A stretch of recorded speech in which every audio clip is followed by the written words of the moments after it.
Now we have 14 minutes to discussion, and if any suggestion, comments, or anything. Okay. Hello.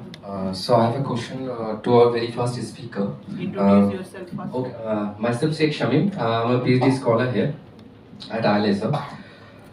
So throughout your presentation, you have mentioned, and also from the very outset, also একসাথে কাজ করতে মজা লাগে. So I was very curious about the phrase.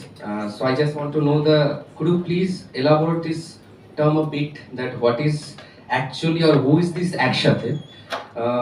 Because I was looking for a kind of an inclusion from the question of labor, the very title also, it suggests the question of labor from the queer community. Okay, so because you have mentioned the Santhal community, I think, and also another question, labor is an economic activity to a great extent. Regarding the heterogenic labor that you have mentioned, do we have a place for the pink economy here to expand like the US or the UK? Thank you. Thank you. Shall we take a few questions first and then? Okay. So Yeah, it's a great paper. One of the, again, a common interest for me, finding this question of life, how to resituate life in the entire Marxian writing, especially when we are doing ethnography in the South Asian context. Even in my own experience of doing fieldwork, I too found similar issues. Something that you mentioned. Yeah, there are many things which did not find subsumption within the capital, so the capitalist network as such. So the question of life is very important, the life of a labor. But when I make this argument, the other question that I often get to hear is that when focusing so much on life, focusing on Adda, for that matter, I mean Dipesh, focusing so much on the community life, how they, or what they do after the labor work is done, the kind of gathering they engage in, no types of of spiritual activities into, not spiritual, religious activities into which they engage in. I'm actually shying away from the major fact. The major fact is that exploitation question, the disaffectation questions. Because I was doing ethnography in for displaced, among the displaced people. So the question of displacement, you are shying away from that, and you are looking into the rosy aspects. So I mean, how to balance that out? Have you struggled also with that? Because I struggled it. So how did you engage or encounter that issue? It was a really, really interesting panel, and I have a lot of questions, but I'll just limit them. So to the first speaker, it was really beautifully presented. So thank you very much for that presentation. My question is, could you talk a little bit about what you thought were the conditions that enabled such enjoyment of work? So yes, you talked about how, working together, but people work together in many contexts. But what were in your analysis, were the specific conditions that might have produced this enjoyment? And also, my this is just a suggestion. You can think about it, or I would sort of encourage you to focus more on that. And less on the critique of Marx, and I'll tell you why. Because Marx never says that people cannot enjoy work. He never says that.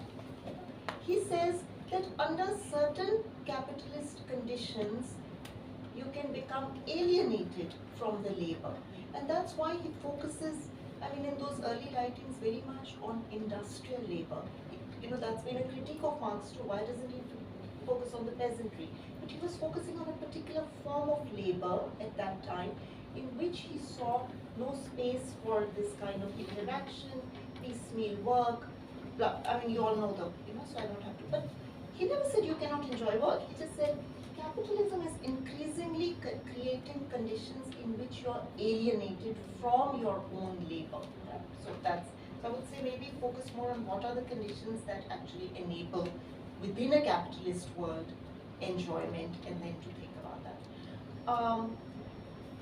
So for Sam also, I had a quick question. I really liked, Sam, how you talked about the difference between the various generations of the Frankfurt School.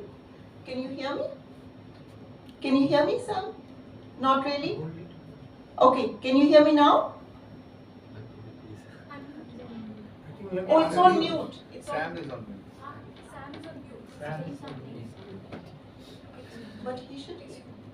Sam, you're on mute. Could you please unmute yourself?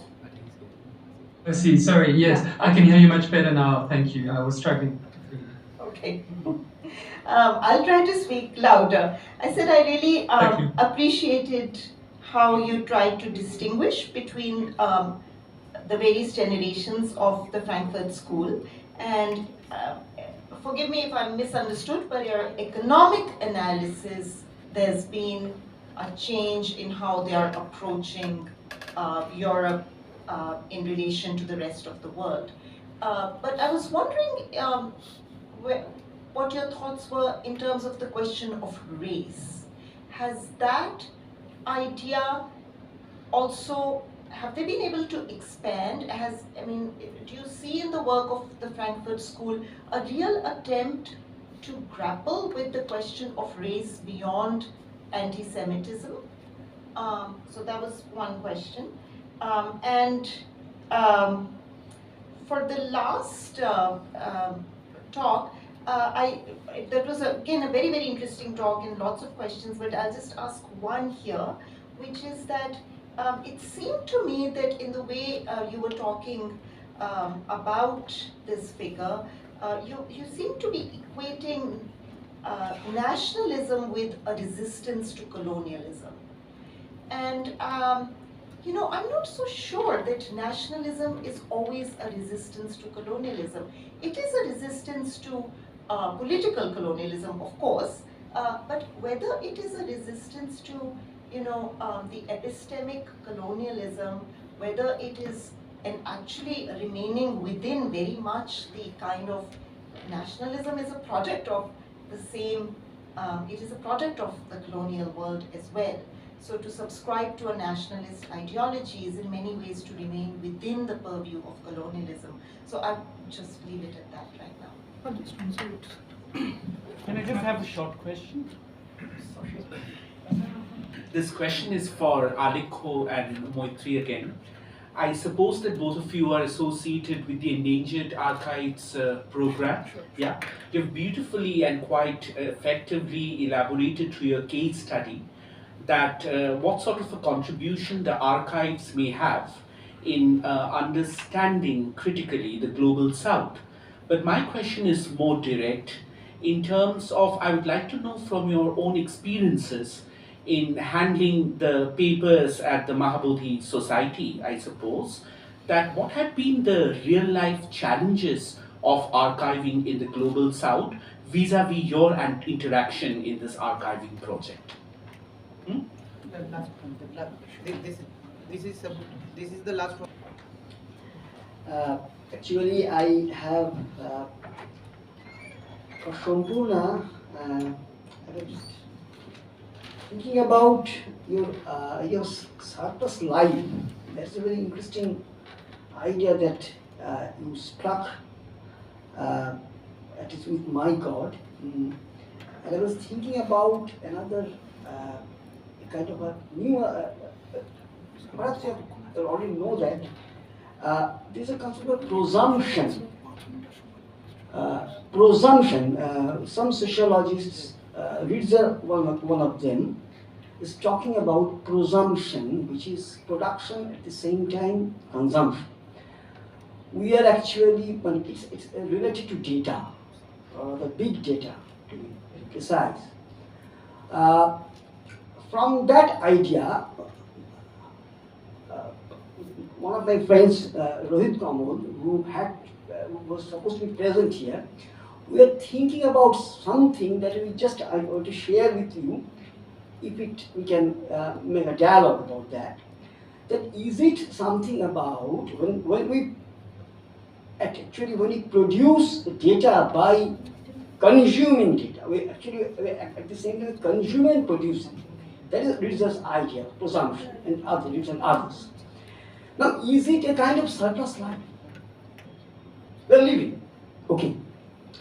We're living and just connect with the Marxist idea of surplus labor, surplus time. It's kind of surplus, which is not required by him or her anymore. It's for someone else, capitalist. Now, they are data capitalists. They are simply accruing what excess we are actually producing now by consuming something. That is the idea of product presumption. I don't know whether it will help you by any manner, but I just thought I would share it with you. Thank you. Thank you. Sir. And another thing. Sir, And for Arja, I will just request you to make some comment about your paper is very dense and well, very academically very so much theories there, and you really made something into it. But I just want to know what is the self of the critical theory. Just if you can be somewhat elaborate about that, because just at the end of your presentation it came. I think that it will do a bit justice if you, for me at least, if you can elaborate the self of critical theory. Okay. thank you, sir. I couldn't elaborate, which is how do you conceptualize or visualize the dialogue, an imaginary conversation between Shankar Kuhan Yogi and Brian Masumi, wonderful. And since you talked about process philosophy and Brian Masumi, is there any possibility of bringing in the idea of politics as play, with this idea of politics as labor and life? I'd be interested to know about Orchard.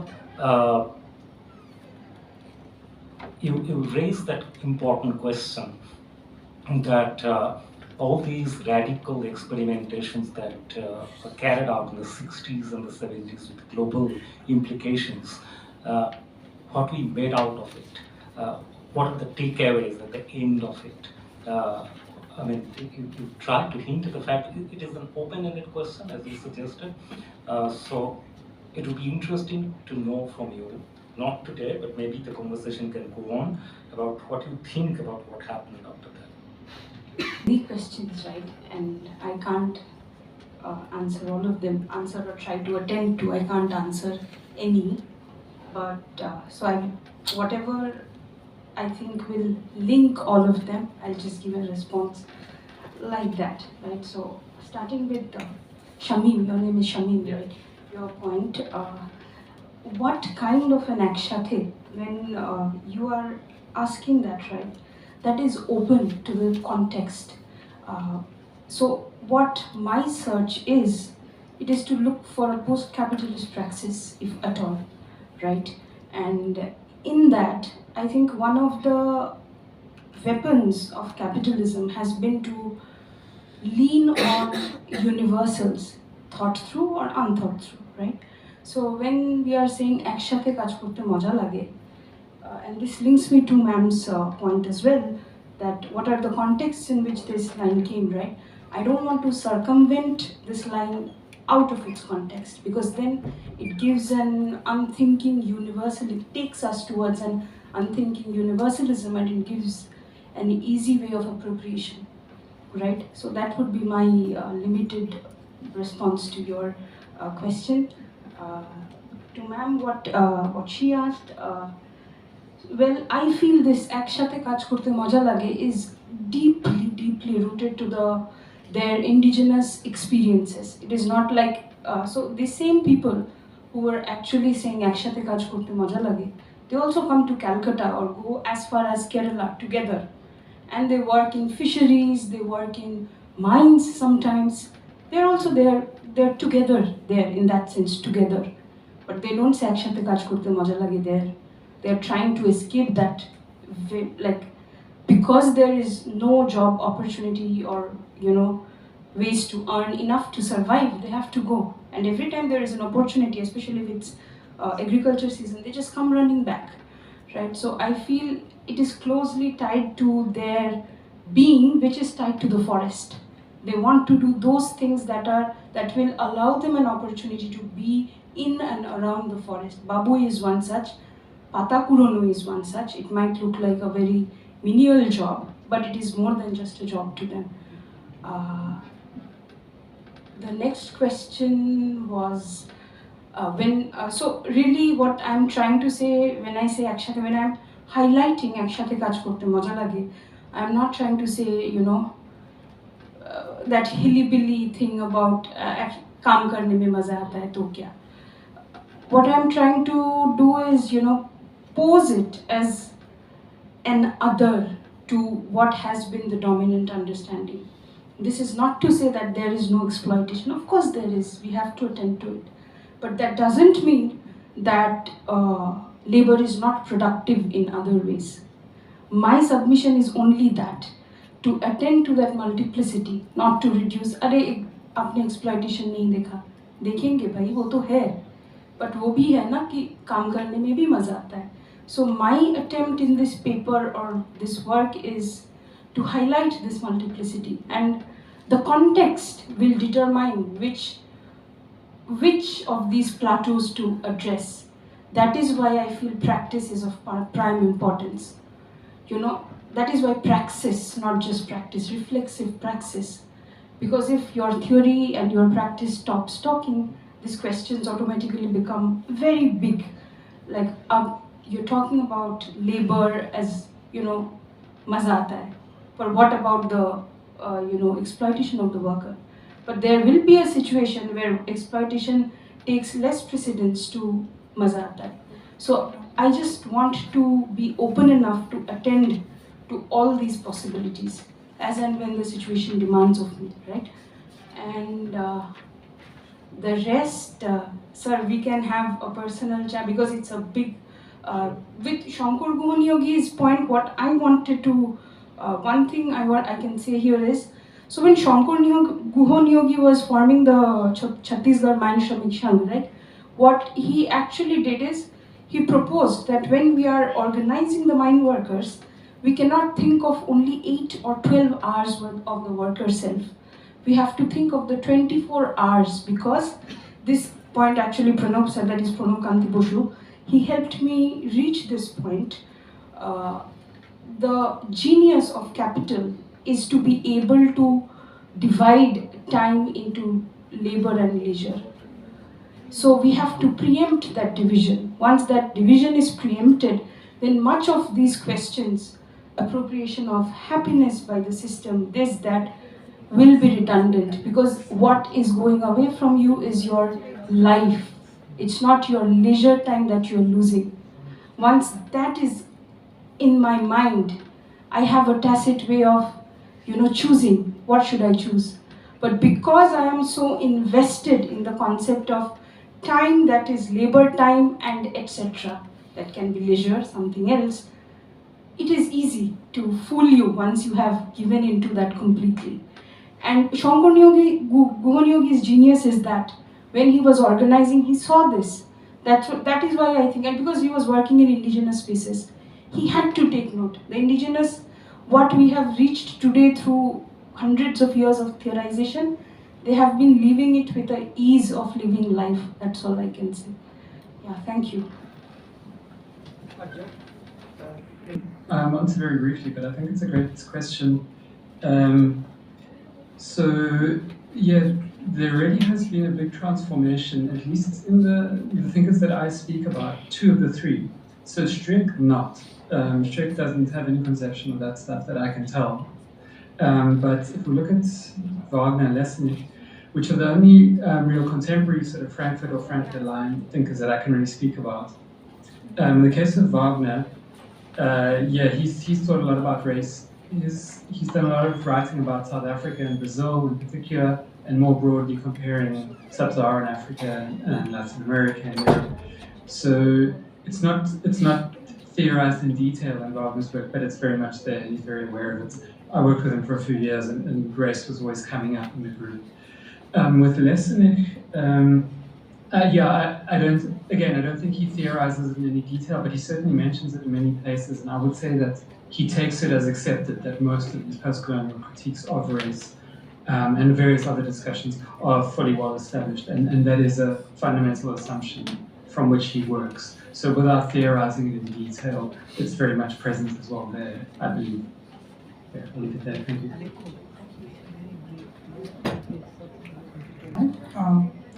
Just I would like to answer your question very brief, as short as possible. Sorry, it's muted. And India's. Ma'am, in no way I actually do mean that nationalism versus colonialism binary. My question was, in fact, we presented a book talk earlier. The topic was exactly on these lines, whether Dharmapala was actually a nationalist or not. We came to the conclusion in our debates and discussion that he was primarily a transnationalist. The idea of transnationalism in the Buddhist context goes on along these lines that, see, there is a book titled "The Locations of Buddhism" by Professor Blackburn. The book is primarily premised on this position that the transnational connections of Buddhism generated a sort of political resistance, which was interpreted by primarily in the Sri Lankan anthropologists and historians as a form of nationalism. I can take you back to 2018 when there was a massive political violence in Sri Lanka, and all I can say from all of the violent incidents between which has a very genuine anthropological roots. The ideas were the way how political nationalism was appropriated and Buddhism was connected to it. That sort of generate a queer concoction that it is a sort of nationalism probably. But that was never the intention, ma'am. The idea was that the Buddhism generated a sort of consciousness which generated a sort of resistance against colonialism itself, but it did not contribute to nationalism per se. Thank you, ma'am. What Alekho said, I just want to add some points.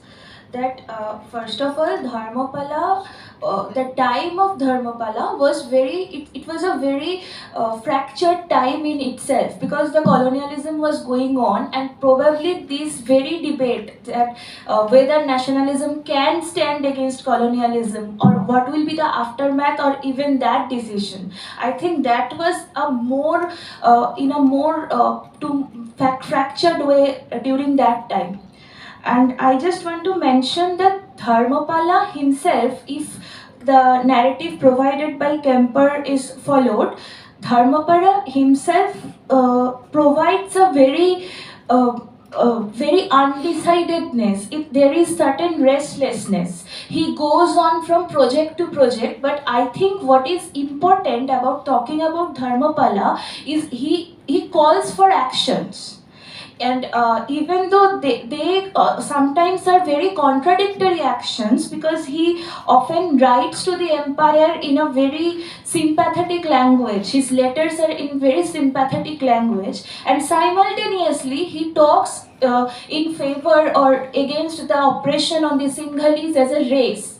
So I think these very restlessness or these very contradictions that was continuously going on himself is what must be prioritized over the very binary of creating nationalism versus colonialism, because the two times of when we are delivering this paper and when Dharmapala actually wrote and did all of his works are very different in nature.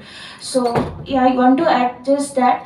And due to the time constraints, sir, the second question was about the challenges of archiving. I hope we can have we can take it over later. Absolutely. Thank you, sir. Thank you. Leave it to Arjun. Yes. Arjun, just 2 minutes, huh? Because we have next session at 4:35. Okay, thank you. So, talking about the self of the critical theory, I would just try to break that critical theory into two parts, criticality as well as theory.